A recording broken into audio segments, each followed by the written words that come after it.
Okay, so part one, elements. So there are four main elements in astrology, the first being fire, earth, air, and water. They, like most things in astrology, they evolve from one to the other. So fire, you have fire, which then turns to ash, which is earth, which then somehow becomes air. I'm not quite sure. And then air has molecules which form water. I guess clouds and rain, I suppose, is how it would work. But the energy, more the psychological energy, is the evolution. So fire in general is the kind of the spark, the initiate, the thing that gets things going. And then earth steps in and says, okay, well, we've got it going now, but how do we make it last? Well, how do we be practical about this? Let's make a plan. Let's be realistic. Let's get organized. Let's make piles. Let's, be practical, realistic. And then air comes in and says, oh, what about this? What about considering that and thinking about that and thinking about the other person? The intellect. And then water comes in and says, well, what about the feelings? How do they feel? So it's kind of, it one progresses onto the other. So when we go around, I know this is a natal chart, or the basis of a natal chart, but each house relates to the signs of the zodiac. So you have Aries, Taurus, Gemini, Cancer, Leo, and each sign evolves from the next. So Aries is the one that says, come on, let's go to the beach. Taurus goes, okay, but have we packed lunch? Okay, we packed lunch. And then Gemini steps in and says, well, what about a beach ball? We need to have some fun. We need to have a magazine or a book to read, the mind, intellect. And then Cancer comes in and says, well, what about tissues in case we cry? You see, so it kind of it encompasses all aspects of life, and each element is and represents the archetypal, the pure energy of that element. So fire, that encompasses the concepts of inspiration, passion, sparkiness, the initiate, adventure, creativity, excitement, impatience, haste, anger, aggression. It comes up and it dies down very quickly. So it's very inspired, but it also can dissipate very quickly, because if it's not fed fuel, earth, wood, sustenance, it can't sustain.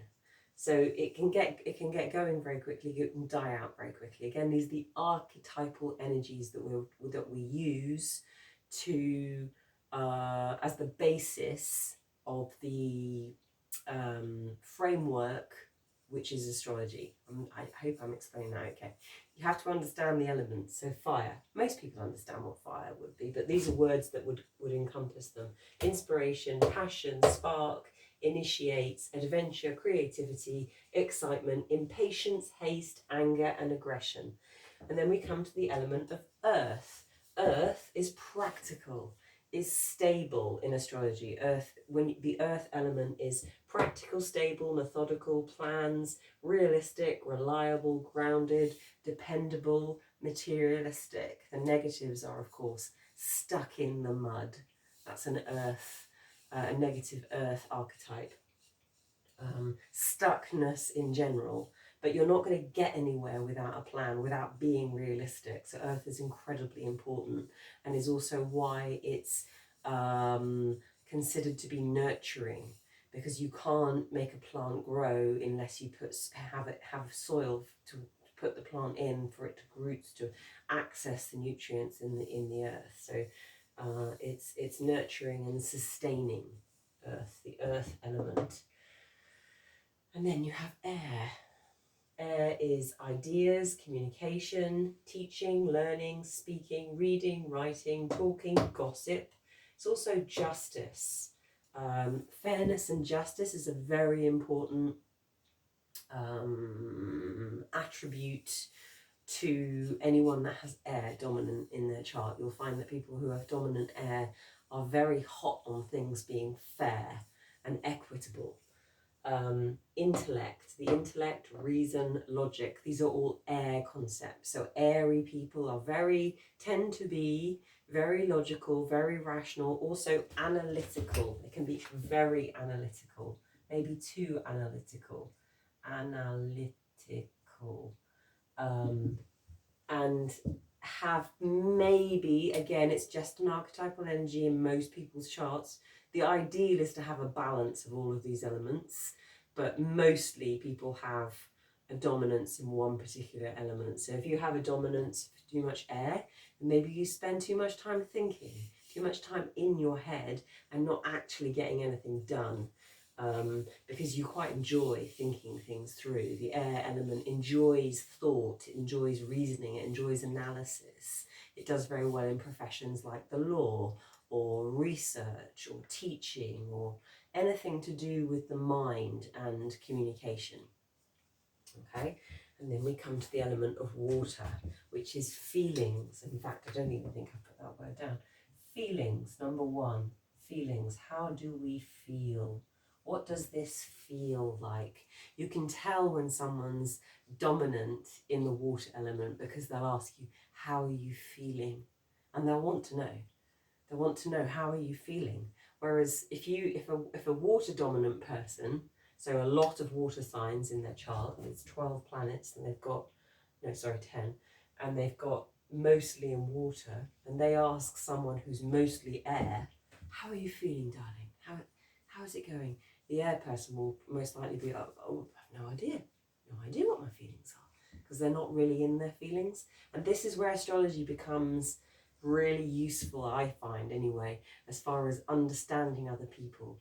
So it helps to bridge the gap between the differences that we all have, the things that are important and one person focuses on, someone else, they may not even consider them. So for example, I'm not particularly watery, though I appear like I am, but I'm actually not. And if someone asks me how I'm feeling, I'll be like, well, okay, give me 24 hours. I'll have to think about that one because I'm an air, and I'll come back to you. And then maybe after 24 hours, I'll know. Maybe I won't, because these things aren't that important to me. But a water sign would be shocked. How do you not know how you're feeling? Because they're always in touch with their feelings, their emotions. So water is sensitivity. These people are very sensitive. Generally, I've found when I'm asking someone what their sun sign is, if they're a water sign, they won't tell me. They'll usually say something smart like, well, you should know, you're an astrologer, which I reply with, well, astrology isn't the same thing as being psychic. And they kind of have to think about that for a bit and then agree. But that's logic meeting feeling. It doesn't really, they're not really communicating on the same level. They're talking different languages, basically. So these are very sensitive people. And as they're sensitive, they're also usually quite vulnerable, feel quite vulnerable, and therefore they tend to have a mask up, which is why, well, you should be able to tell me who I am. So they don't really necessarily want to reveal themselves to everyone. They have to wear their mask, their shield, to protect their sensitivity, because they are sensitive and they are vulnerable.